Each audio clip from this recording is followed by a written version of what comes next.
Mulai. Bismillahirrahmanirrahim. Assalamualaikum warahmatullahi wabarakatuh. Alhamdulillah wassalatu wassalamu ala Rasulillah wa ala alihi wa sahbihi wa mawalah wa la hawla wa la quwata illa billahi wa ba'd. Alhamdulillah, di sore hari ini kita kembali melanjutkan kajian kita, masih membahas kitab Manhaj Taifah Al-Mansurah, dan kita masuk pada bagian ke-29, mewaspadai terhadap tauhid. Di sini pengarang beliau mengatakan tentang definisi tauhid. Tauhid adalah setiap yang disembah selain daripada Allah.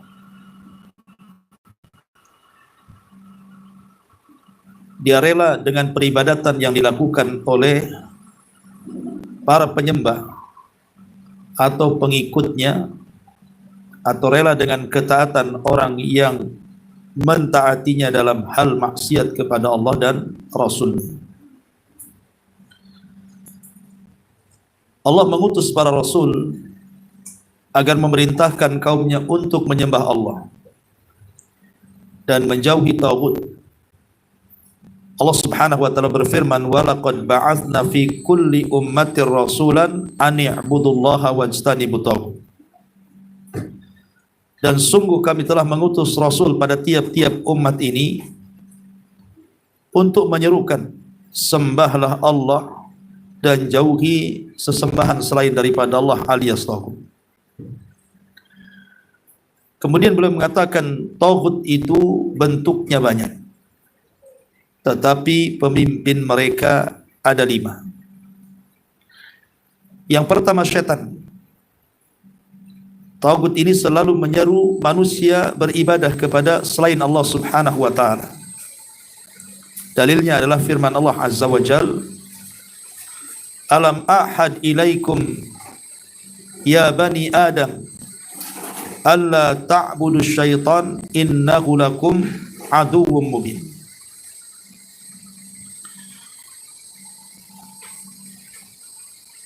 Bukankah aku telah memerintahkan kepadamu, wahai Bani Adam, supaya kamu tidak menyembah syaitan, iblis. Sesungguhnya syaitan itu adalah musuh yang nyata bagimu. Baik.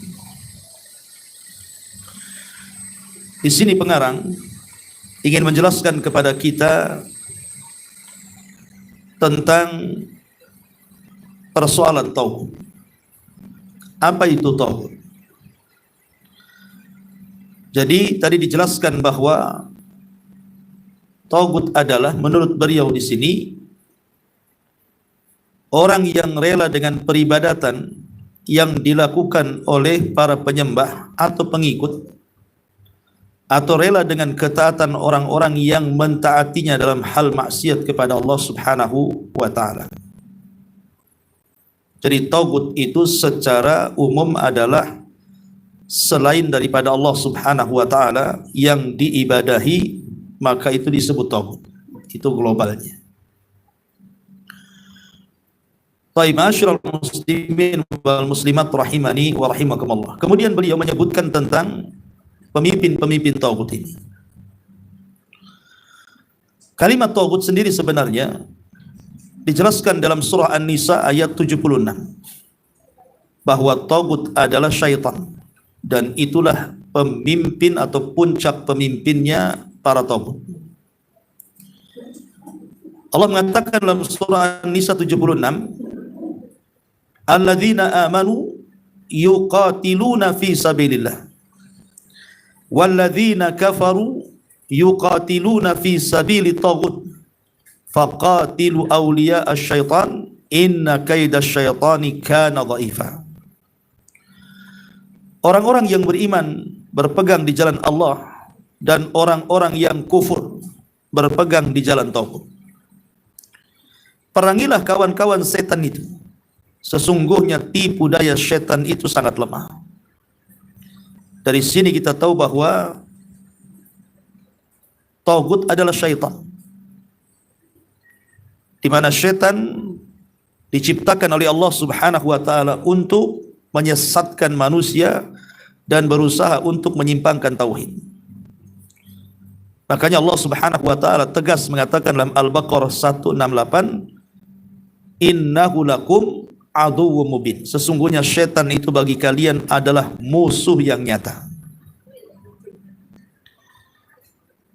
Al-Imam Qatadah rahimahullahu taala ketika menjelaskan Al-Baqarah 168, wala tattabi'u syaitan wala tattabi'u khutuwati syaitan, janganlah kalian mengikuti langkah-langkah setan karena setan adalah musuh yang nyata bagi kalian.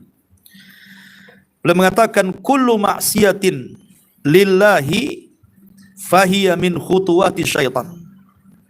Setiap maksiat kepada Allah maka itu bagian daripada langkah-langkah syaitan.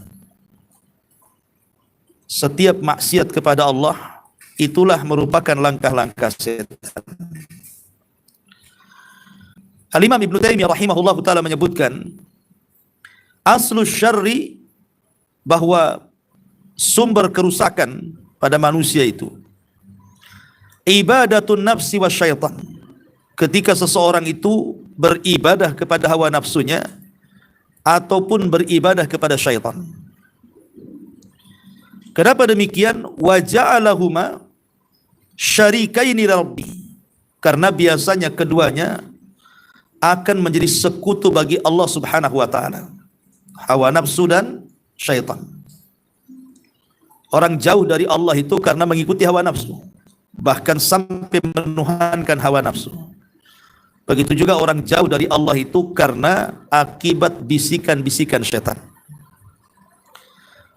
Makanya kenapa kemudian para ulama banyak menulis tentang at-tahdhir min waswasis syaitan. Kita ini disuruh untuk menghindar daripada waswas syaitan. Karena Imam Ibnul Qayyim rahimahullahu taala beliau menyebutkan beberapa langkah yang sangat berbahaya, di mana ketika syaitan memberikan waswas kepada manusia itu, kata Imam Ibnul Qayyim rahimahullahu taala, di antara langkah pertamanya adalah al-kufru billahi wa bidinihi. Memberikan waswas kepada kita supaya kita kufur kepada Allah dan kufur dalam agamanya. Ini jalan yang pertama yang ditempuh setan. Jadi yang paling tinggi setan itu bagaimana caranya membuat orang kufur, membuat orang murtad, membuat orang keluar dari Islam. Kalau tidak bisa kufur, maka kemudian yang kedua, al-bid'atu, melakukan bid'ah. Keyakinan yang menyelisih kebenaran yang diutus Nabi SAW, atau melakukan hal-hal yang tidak dicontohkan Nabi SAW, maka ini langkah kedua. Karena ketika orang melakukan bid'ah, berarti dia telah keluar dari kebenaran. Dan setan sangat suka. Kalau tidak bisa juga yang kedua, maka setan kemudian akan beralih kepada langkah yang ketiga.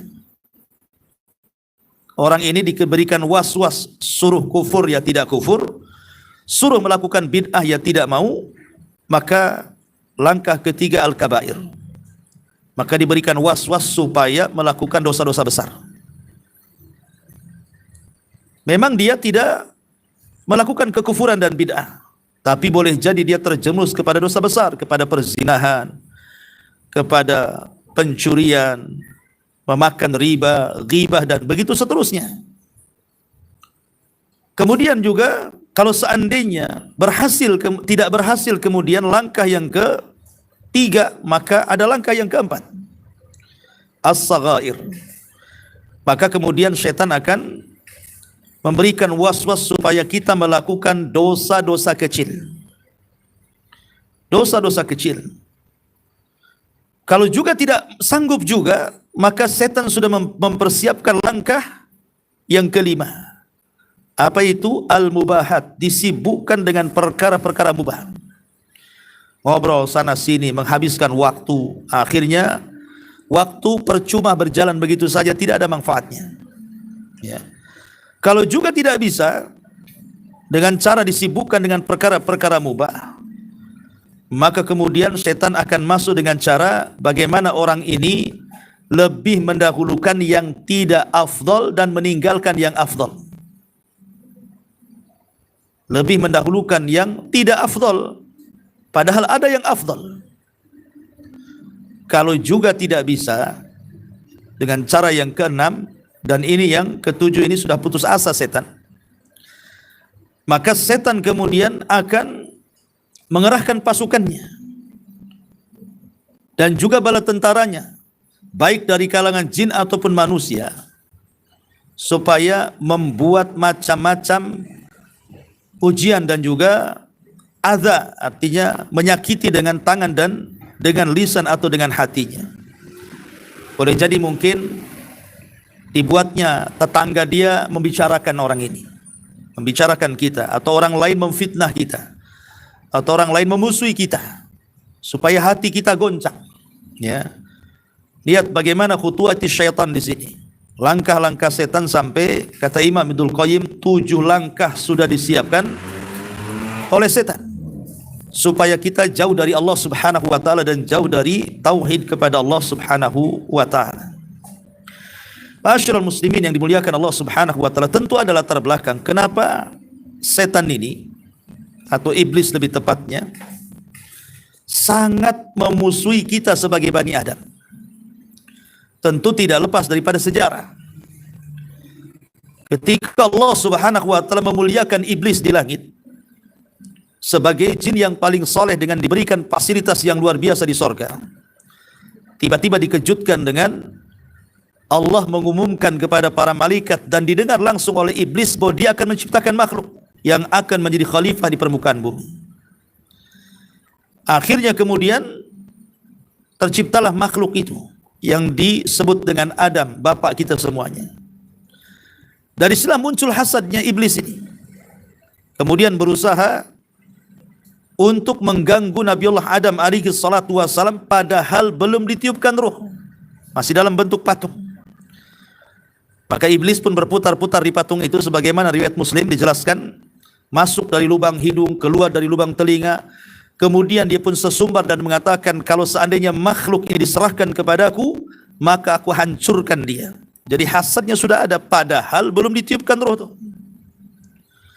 Lah ketika betul-betul kemudian ditiupkan roh, dan Allah Subhanahu wa taala katakan, fa idza sawaituhu wa nafakhtu fihi min ruhi faqa'u lahu sajidin. Maka apabila aku telah sempurnakan penciptaan Adam dan semata-mata aku tiupkan ruh ke dalam jasad Adam, maka sujudlah kalian semua wahai malaikat. Dari sini ada yang memahami bahwa sujudnya malaikat kepada Adam itu bukan kepada jasad, tetapi kepada ruh. Karena Allah mengatakan semata-mata ditiupkan ruh, sujudlah kalian. Karena ruh jauh lebih mulia dibandingkan jasad. Jasad akan hancur, tapi ruh tidak akan hancur. Walaupun terjadi kiamat, ruh tidak akan hancur. Karena salah satu makhluk yang akan dikekalkan saat kiamat dan tidak mengalami kehancuran adalah ruh. Makanya kemudian malaikat sujud kepada ruhnya Adam, bukan sujud ibadah ya, tapi sujud kehormatan. Sujud kehormatan, bukan sujud ibadah. Tetapi ketika para malaikat semua sujud dan iblis berada di tengah-tengah para malaikat, rupanya iblis tidak mau sujud. Kemudian Allah Subhanahu wa taala gambarkan ketidakmauan sujudnya iblis itu, aba wastakbara wa kana minal kafirin. Karena dia enggan, kemudian dia sombong, dan dia termasuk makhluk yang kafir. Ketika kemudian Allah Subhanahu wa taala bertanya kepada iblis alasan kenapa dia tidak sujud, maka kemudian iblis mengatakan, ana khairum minhu khalaqtani min nari wa khalaqtahu min tin. Bagaimana aku akan sujud kepada makhluk yang lebih rendah dariku, kata iblis. Kau ciptakan dia dari tanah, sementara kau ciptakan aku dari api. Sementara api dengan cahaya itu lebih mirip dibandingkan tanah dengan cahaya. Artinya aku dekat dengan malaikat dibandingkan Adam dengan malaikat. Maka Allah Subhanahu wa taala murka karena dia tidak mau melakukan perintah. Dari sini Allah Subhanahu wa taala katakan fakhruj minha fa innaka rajim. Keluar kau dari sorga, engkau makhluk yang terkutuk. Akhirnya kemudian Allah Subhanahu wa taala membiarkan iblis. Lah ketika kemudian iblis merasa bahwa dia tidak diapa-apakan oleh Allah Azza wa Jalla, tidak diazab, tidak disiksa gitu ya. Padahal dia sudah jelas-jelas membangkang perintah Allah Subhanahu wa taala, bukannya dia bertobat malah makin berani. Sehingga dia mengatakan, "Fabima aghwaytani la aqudanna lahum siratakal mustaqim thumma la atiyannahum min baini aydihim wa min khalfihim wa an aymanihim wa an syama'ilihim wa la tajidu aktsarahum syakirin." Karena engkau sudah menyesatkanku ya Rabb. Lihat, iblis menuduh Allah menyesatkan dirinya, padahal dia yang sesat. Allah tidak pernah menyesatkan siapapun, tapi iblis yang memilih jalur sesat, tapi dia menuduh Allah telah menyesatkannya dengan mengatakan, karena engkau sudah menyesatkan aku akan sesatkan mereka, Adam dan keturunannya, dari jalanmu yang lurus. Kemudian aku akan datang dari depan mereka, dari belakang mereka, arah kanan kiri mereka, dan engkau tidak akan mendapatkan kebanyakan mereka bersyukur kepadamu. Al-A'raf ayat 17, ayat 16 dan 17. Dari sini, sejak itulah kemudian iblis menanamkan permusuhan kepada Adam dan seluruh anak keturunannya. Makanya ketika Nabi SAW bicara soal bayi yang baru lahir itu kan mesti menangis. Ya. Tangisan bayi pertama kali ketika lahir itu akibat tusukan daripada setan di lambung kanannya. Tapi tidak menyakiti tusukan ini, hanya memberitakan bahwa engkau memiliki musuh. Akulah musuhmu. Jadi sejak lahir bayi itu sudah diberitahu bahwa musuhmu aku. Subhanallah, lihat. Sedemikian dengkinya iblis kepada manusia, sampai bayi yang baru lahir saja sudah dikasih tahu siapa musuhnya. Menunjukkan bahwa dendam kesumat iblis ini luar biasa terhadap Adam dan seluruh anak keturunannya. Ma'asyiral muslimin wal muslimat rahimani wa rahimakumullah. Dari sini Allah Subhanahu wa taala ingatkan, inna syaitana lakum aduwwun fattakhiduhu aduwa. Ingat, setan itu bagi kalian musuh, maka jadikan dia musuh. Dia adalah musuh, jadikan dia musuh. Innama yad'u hizbahu liyakunu min ashabis sa'ir. Karena setan dan bala tentaranya itu hanya menginginkan kalian wahai Bani Adam supaya menjadi pengikut mereka, sama-sama masuk ke dalam neraka syair, naudzubillah. Ma'asyiral muslimat yang dimuliakan Allah Azza wa Jalla, dari sini kita tahu bahwa bagaimana dendamnya setan kepada kita. Makanya Nabi SAW ketika diutus kepada kita sebagai Nabi dan Rasul dan penutup para Nabi dan Rasul, berusaha kemudian membentengi umatnya. Bagaimana caranya umatnya itu tidak dekat-dekat dengan setan, apalagi sampai terkena waswas setan, apalagi sampai menjadi pengikut setan. Ma'asyiral muslimat yang dimuliakan Allah Azza wa Jalla. Lalu apa saja upaya Nabi SAW supaya kita tidak tergoda oleh setan itu? Pertama, menanamkan keimanan dan tawakal kepada Allah Subhanahu wa taala. Karena Allah mengatakan dalam surah An-Nahl 99 sampai 100, innahu laisa lahu sultanun 'alal ladzina amanu wa 'ala rabbihim yatawakkalun. Sesungguhnya setan itu tidak ada kekuasaan atas orang-orang yang beriman dan atas orang-orang yang bertakwa kepada Allah. Selama kita beriman dan bertakwa, maka setan tidak punya kuasa untuk mencelakakan kita. Yang kedua, berzikir kepada Allah Subhanahu wa taala. Berzikir kepada Allah Subhanahu wa taala. Karena lihat ketika Nabi SAW menceritakan tentang setiap malam, maka seluruh setan itu akan mengikat tengkuk anak-anak Adam, termasuk kita, dengan 3 ikatan.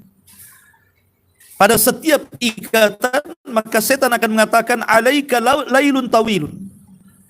Teruslah tidur karena malam masih panjang, supaya kita tidak bangun malam, supaya kita tidak sholat tahajud, supaya kita tidak sholat subuh. Tetapi kata Nabi SAW, kalau kita terbangun langsung berzikir kepada Allah, in halat uqdah, maka 1 ikatan lepas. Kalau kita berwudu, maka 2 ikatan lepas. Kalau kita salat, maka 3-tiganya lepas. Lihat bagaimana Nabi SAW memulai dengan zikir. Ya. Kemudian yang kedua, yang ketiga, senantiasa memperbanyak istighfar kepada Allah Subhanahu wa taala. Memperbanyak istighfar kepada Allah Subhanahu wa taala. Karena istighfar itu kalimat yang tidak disukai oleh setan. Karena setan itu kan berusaha untuk supaya kita bermaksiat. Tiba-tiba kita meminta ampun kepada Allah, berarti itu namanya berbalikan dari kehendak setan. Makanya orang yang beristighfar itu sangat dibenci oleh setan. Ya. Kemudian juga yang kelima, yang keempat, seperti arahan tadi hadis Abi Hurairah radhiyallahu an, selain juga berzikir, kita disuruh untuk berwudu dan juga salat. Berwudu kemudian salat. Jadi kalau berwudu dengan salat ini juga sangat tidak disukai syaitan. Orang yang berwudu, apalagi kalau bangun daripada tidur, di antara praktek wudu itu kan memasukkan air ke hidung. Namanya istinsyak namanya, kemudian istinsar mengeluarkannya. Lah, kenapa kemudian istinsak dan istinsar ini memasukkan air ke hidung kemudian mengeluarkannya sangat dibenci setan? Karena kalau malam setan itu salah satu tempat menginapnya atau tidurnya itu di 2 lubang hidung tuh. Sebagaimana hadis Nabi mengatakan, idza staiqadha ahadukum min manamihi falyastanthir salasan. Jika salah seorang di antara kalian bangun dari tidur, maka hiruplah air ke dalam hidung, lantas keluarkan sebanyak 3 kali. Kenapa? Fa inna syaitan yabitu ala khayashimihi, kata Rasul. Karena setan bermalam di bagian dalam lubang hidung orang itu. Jadi ini yang keempat ya. Kemudian yang kelima, jangan sampai tidur hingga pagi. Ada orang-orang malas bangun kan, padahal sudah jelas subuh tuh, tak mau bangun. Ngelah-ngeleh, akhirnya jam 6 baru dia terperanjat gitu ya. Padahal azan sudah bangun, atau sebelum azan dia sudah bangun kan, tapi kemalasannya karena godaan setan akhirnya tidak mau juga bangun sampai jam 6, setengah 7 baru sibuk dia sholat subuh. Kata Nabi SAW, dzaka rajulun balas syaitan fi udhunihi. Itulah laki-laki yang telah dikencingi setan pada kedua telinganya. Na'udzubillah. Ya. Kemudian juga yang keenam, berlindung dari gangguan setan ketika masuk kamar kecil, kamar mandi. Ini juga salah satu arahan Rasul supaya setan tidak dekat dengan kita itu. Salah satunya berlindung dari gangguan setan ketika masuk toilet. Kata Nabi SAW, idza dakhala al-khala qala Allahumma inni a'udzubika minal khubthi wal khaba'ith. Apabila salah seorang di antara kalian masuk kamar mandi, maka berdoalah, Allahumma inni a'udzubika, ya Allah aku berlindung kepadamu, minal khubthi wal khaba'is, dari setan laki-laki dan setan perempuan. Ya. Kemudian juga syariat azan. Ya, kalau ada orang yang memandangkan azan itu setan lari. Makanya Nabi SAW mengatakan, idza nudiya bil adzan adbara syaitan lahu duran. Apabila azan dikumandangkan, setan akan lari sambil terkentut-kentut, menunjukkan bahwa setan tidak suka dengan azan. Itu bagaimana Nabi SAW mensyariatkan dari Allah tentunya banyak ibadah untuk menjauhkan kita dari setan. Kemudian yang kedelapan juga diantaranya berlindung dari godaan setan ketika ia menggoda kita.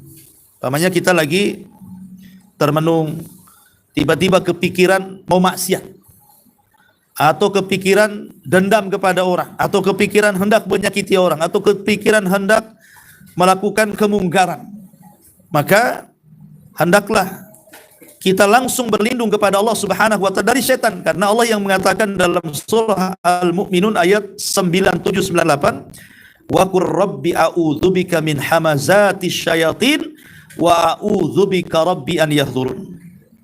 Dan katakanlah, ya Rabbku, aku berlindung kepadamu. Aku berlindung kepadamu dari bisikan-bisikan setan, dan aku berlindung pula kepadamu dari kedatangan mereka kepadaku. Jadi kalau mereka sudah hadir kemudian membuat was-was kita hendak maksiat, langsung kita berlindung kepada Allah dari godaan setan yang hadir. Kemudian yang kesembilan, juga meminta perlindungan kepada Allah dari setan dengan sifatnya. Di mana sifat setan kan macam-macam, sebagaimana hadis Rasul mengatakan, innahu kana yata'awwad minasyaitan min hamzihi wa nafthihi wa nafkhihi. Nabi SAW meminta perlindungan kepada Allah dari kegilaan setan, dari syair-syair setan, dan dari sifat-sifat kesombongan setan. Kita berlindung kepada Allah dari tiga sifat setan ini: kegilaan, ya, kemudian syair, dan sifat kesombongannya. Masyarul muslimat yang dimuliakan Allah Subhanahu wa taala. Kemudian juga yang ke-10, berusaha membaca ta'awud ketika membaca Quran. Karena Allah yang mengatakan dalam surah An-Nahl 98, fa idza qara'tal qur'ana fasta'idz billahi minasyaitonir rajim. Apabila kamu membaca Quran, hendaklah meminta perlindungan kepada Allah dari syaitan yang terkutuk. Kemudian yang ke-11, meludah ke kiri untuk menolak setan dalam solat. Jadi kalau kita sedang solat, tiba-tiba kok tidak khusyuk, ngelantur kemana-mana, berarti setan sedang mengganggunya. Maka kita disuruh untuk meludah, berta'awud, kemudian meludah ke arah kiri 3 kali. Kemudian yang ke-12, jangan menoleh saat solat. Jangan menoleh saat solat, karena tolehan dalam solat itu bagian daripada curian setan. Kita sedang dicuri tuh. Dicuri kekhusyuannya maksudnya. Kata Rasul ketika Aisyah radhiyallahu anha bertanya kepada Rasul tentang orang yang menoleh dalam salat, maka Rasul mengatakan, huwa ikhtilasun yakhtalisuhu syaitan min salati ahadikum. Dia adalah copetan yang dicopet oleh setan dari salat salah seorang di antara kalian. Maksudnya dicopet di sini, dicopet kekhusyuannya. Dan sengaja supaya tidak khusyuk kan? Ya. Kemudian yang ke-13, tidak boleh melewati orang sholat. Lihat, Nabi SAW sampai memberikan arahan kepada kita, tidak boleh melewati orang yang sedang sholat. Karena Rasul mengatakan, idza marra baina yaday ahadikum syai'un wa huwa yusalli falyamna'hu fa in aba falyamna'hu fa in aba falyuqatilhu fa innama huwa syaitan, kata Rasul.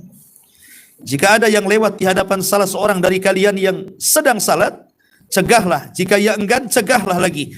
Jika ia masih enggan, cegahlah dengan lebih keras, karena sejatinya dia adalah syaitan. Ya. Kemudian juga yang ke-14, dianjurkan sujud tilawah. Kenapa dianjurkan sujud tilawah itu? Karena syaitan itu paling tidak suka dengan orang sujud. Makanya disebutkan dalam hadis Abu Hurairah radhiyallahu an, idza qara'a ibnu Adam as-sajdata fasajad. Jika anak Adam membaca ayat sajdah lalu dia sujud, i'tazala syaitan yabki, maka setan akan menjauh kemudian menangis. Yaqulu ya wailahu, umira ibnu Adam bis sujud fasajada falahul jannah wa umirtu bis sujud fa abaitu faliyan nar. Celaka aku, kata setan. Anak Adam disuruh sujud, dia pun sujud, maka bagi dia surga. Sementara aku dahulu diperintahkan sujud, aku enggan pula sujud, maka pantas aku masuk neraka, katanya. Kemudian yang ke-15, ya, sujud sahwi. Sujud sahwi pun dalam rangka menghilangkan keraguan-raguan setan tuh. Makanya Rasul mengatakan, idza syakka ahadukum fi salatihi falam yadri kam shalla thalathan aw arba'an falyatrahi syak wal yabni ala mastaiqan thumma yasjudu sajdataini qabla an yusallima fa in kana shalla khamsan syafa'na lahu salatahu wa in kana shalla itmaman li arba'i kanata targhiman lisyaitan. Apa kata Rasul? Apabila salah seorang dari kalian ragu dalam salatnya, kemudian tidak mengetahui berapa rakaat, 3kah 4kah, hendaklah dia membuang keraguan dan ambil yang yakin. Kemudian sujudlah 2 kali sebelum salam. Jika ternyata ia salat 5 rakaat, sujudlah setelah menggenapkan salatnya. Lalu jika ternyata salatnya memang 4 rakaat, sujudlah tersebut sebagai penghinaan kepada setan. Jadi salah satu cara menghina setan itu ketika orang lupa dalam salat, karena lupa dalam salat itu kan gangguan setan tuh. Maka sujud sahwi itulah salah satu caranya untuk menghinakan mereka. Ya, ini yang ke-15. Yang ke-16, tidak salat ketika matahari terbit.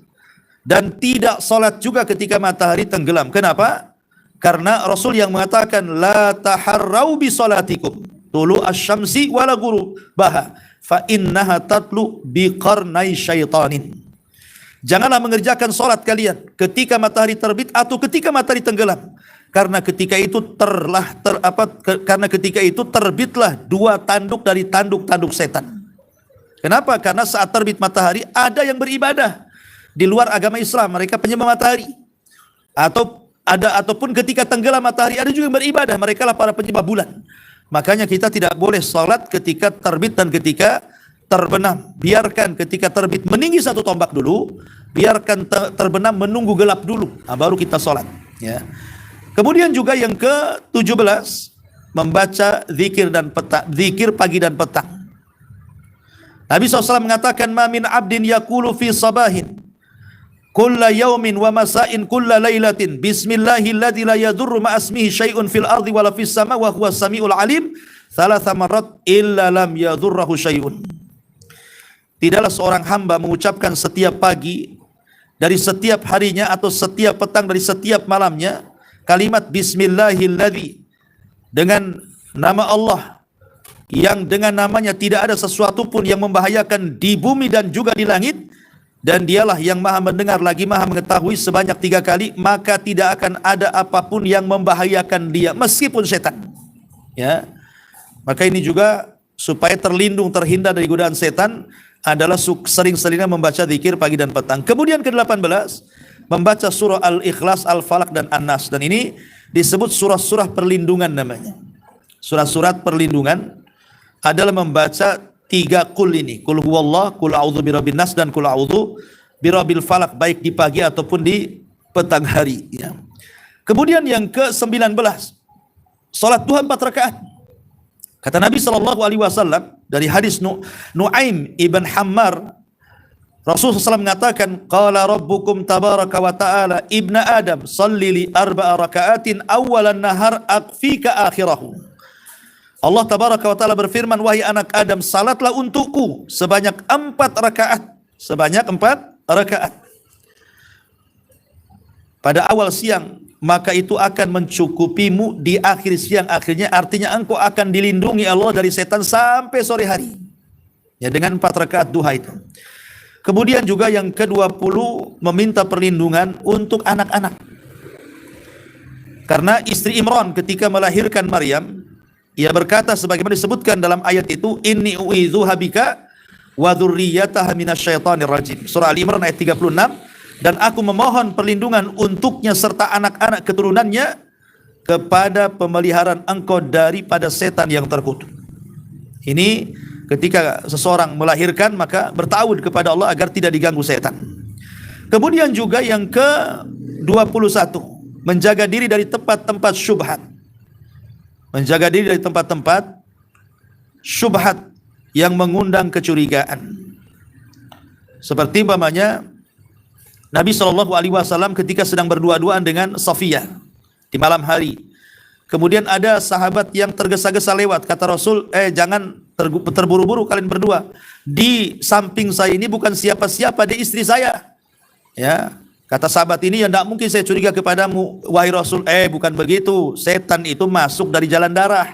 Bisa saja kalian curiga denganku, katanya kan. Ya. Kemudian juga yang ke-22, meninggalkan bisikan-bisikan. Tidak boleh seseorang yang bertiga, berdua berbisik-bisik, satu pula pendengar yang tidak jelas bahasanya. Nanti bisa setan masuk dalam hatinya, jangan-jangan dia sedang membicarakan saya tuh, katanya. Karena Rasul mengatakan juga, idza kuntum salasatan fala yatanajatsnani dzuna sahibihima fa inna dzalika yuhzin. Jika kalian bertiga, janganlah 2 orang berbisik-bisik tanpa mengajak yang ketiganya, karena itu bisa menyakitkan hatinya, ya. Kemudian juga yang ke-23, jangan doakan hina orang lain dengan terjerumus dalam maksiat. Seperti Nabi SAW mengatakan, la taqulu hakadha la tu'inu alaihi syaitan. Janganlah mengatakan demikian, janganlah engkau menjadi penolong-penolong setan untuk kecelakaan. Jadi tidak boleh kita mendoakan kecelakaan orang. Kemudian juga diantaranya yang ke-24, jangan mengucapkan kalimat lau seandainya. Karena seandainya itu Kata Nabi SAW, fa inna law taftahu amala syaitan, karena kalimat seandainya itu membuka amalan setan. Seandainya aku tidak ke sana tentu nggak celaka. Kata siapa? Ya, sudah ditakdirkan celaka walaupun tidak kemana-mana pun celaka dia. Jadi itu adalah was-was daripada syaitan. Kemudian ke-25, meminta perlindungan kepada Allah ketika datang was-was setan yang ingin mengingkari adanya Allah. Seperti dia tiba-tiba termenung, yang menciptakan langit Allah, yang menciptakan bumi Allah, yang menciptakan hutan Allah, yang menciptakan lautan Allah. Lah siapa yang menciptakan Allah? Kalau sudah sampai kepada siapa yang menciptakan Allah, maka falyasta'id billah, kata Rasul. Cepat-cepat berlindung kepada itu setan itu. Ya. Kemudian ke-26, meminta perlindungan kepada Allah ketika marah.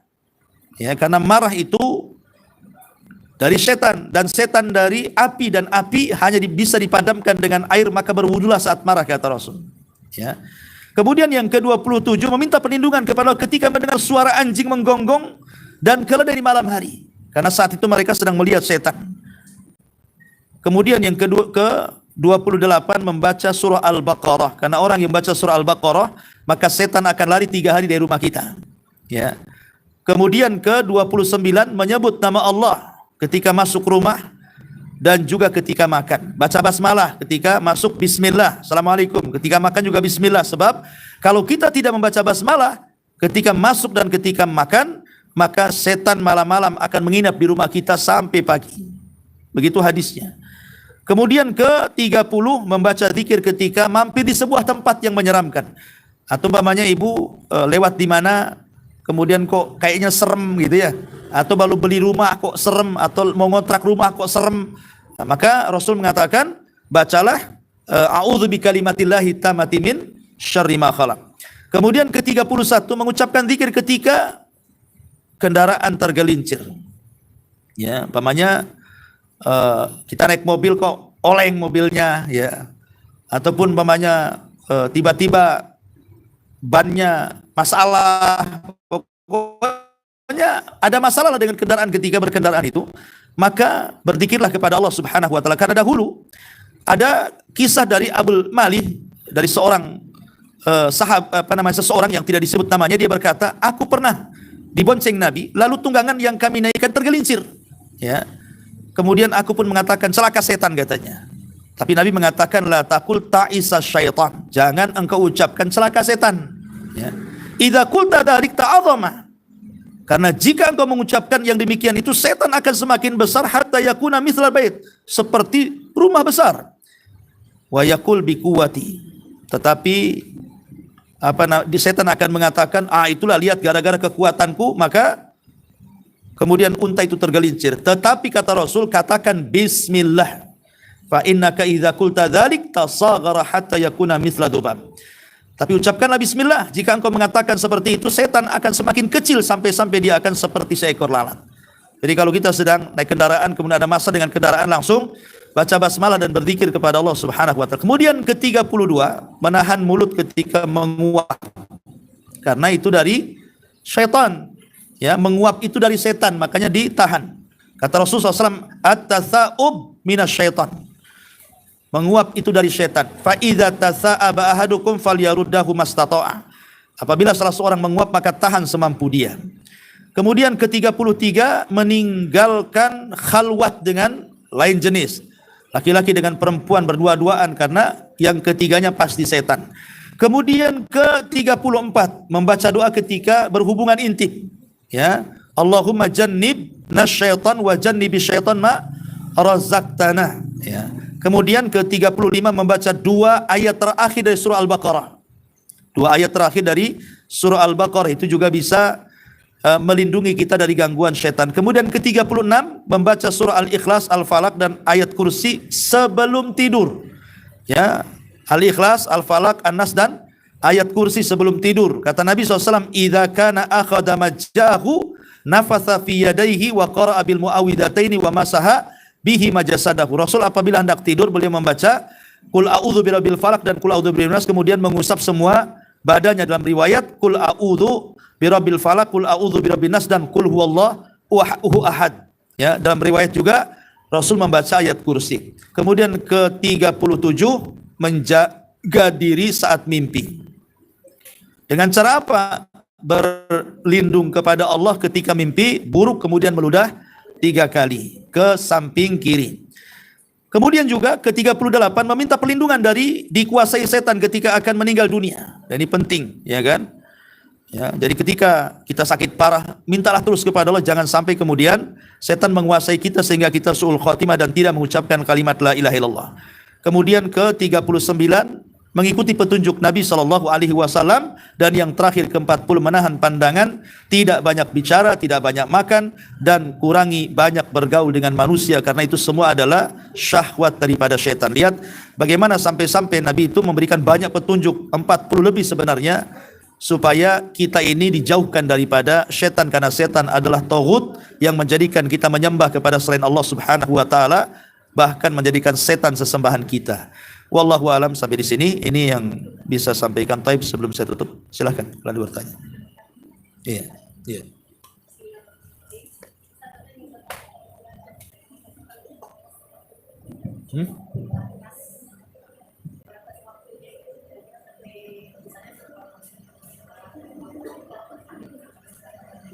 Batas waktu zikir pagi petang. Oh, iya, kalau batas waktu pagi, ia mulai subuh. Ya, subuh sampai waktu duha, sampai terbit matahari, ya kan? Kalau zikir petang itu bisa ba'da asar atau ba'da maghrib sampai isya. Nah, itu sudah bisa zikir pagi petang. Ya, wallahu a'lam.